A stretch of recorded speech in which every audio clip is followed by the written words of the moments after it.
திருவள்ளூர் கும்மிடிப்பூண்டி அருகே 8 வயது சிறுமி பாலியல் வன்கொடுமை செய்யப்பட்ட சம்பவத்தில் 400க்கும் மேற்பட்டவர்களிடம் விசாரணை நடத்த திட்டமிடப்பட்டிருக்கிறது. மேலும் விவரங்களை செய்தியாளர் சாமிநாதன் வழங்க கேட்கலாம்.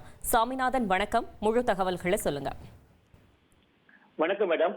திருவள்ளூர் மாவட்டம் கும்மிடிப்பூண்டி தாலுகாவில் உள்ள ஒரு கிராமத்தைச் சேர்ந்த 8 வயது பள்ளி சிறுமி கடந்த 12ஆம் தேதி வட மாநில இளைஞரால் பாலியல் வன்கொடுமைக்கு ஆட்படுத்தப்பட்டார்.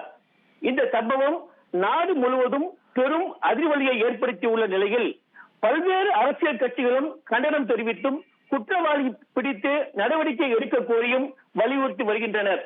இந்த சம்பவம் குறித்து ஆரம்பாக்கம் போலீசார் போக்சோ வழக்கு பதிவு செய்து 16க்கும் மேற்பட்ட தனிப்படைகளை அமைத்து குற்றவாளியை இரவும் பகலுமாக தேடி வருகின்றனர். மேலும் குற்றவாளியின் புகைப்படம், வீடியோ காட்சி ஆகியவற்றை வெளியிட்டு ரூ.5 லட்சம் சன்மானம் வழங்கப்படும் எனவும் போலீசார் அறிவித்துள்ளனர். ரயில்வே போலீசாரும் மாநில போலீசாரின் விசாரணைக்கு உறுதுணையாக இருந்து வருகின்றனர். இந்த நிலையில் இந்த வழக்கு தொடர்பாக காவல்துறை உயர் அதிகாரிகள் உட்பட இன்ஸ்பெக்டர் வரை ஒவ்வொரு பிரிவிலும் சேர்த்து மொத்தம் 16க்கும் மேற்பட்ட தனிப்படைகள் அமைக்கப்பட்டுள்ளது. இது தவிர பல்வேறு மாவட்டங்களைச் சேர்ந்த சைபர் கிரைம் வல்லுநர்கள் அடங்கிய போலீசார் குழுவும் தனியாக ஒரு அலுவலகம் அமைத்து செயல்பட்டு வாட்ஸ்அப் குரூப் மூலம் இந்த வழக்கு தொடர்பான அன்றைய தின கள நிலவரங்களை அவ்வப்போது உயர் அதிகாரிகளுக்கு பகிர்ந்து வருகின்றன எனவும் கூறப்படுகிறது.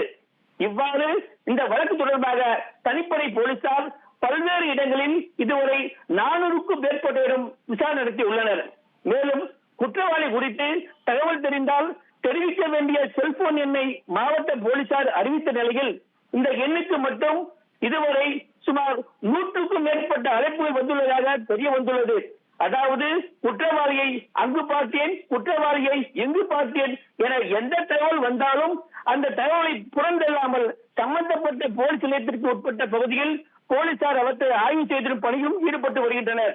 இவ்வாறாக சம்பவம் நடந்து 12 நாட்கள் கடந்த நிலையில் போலீசாரின் தொடர் இயக்க செயல்பாட்டால் குற்றவாளியை தேடும் பணி இரவு பகலாக தொடர்கிறது. தகவல்களுக்கு நன்றி சாமிநாதன். ட்ரெண்ட ஃப்ரெண்ட் ஆக்கிக்கோங்க. தந்தி டிவியின் சப்ஸ்கிரைபர்ஸ் அண்ட் ஃபாலோவர்ஸ் குடும்பத்துல நீங்களும் இணையுங்க.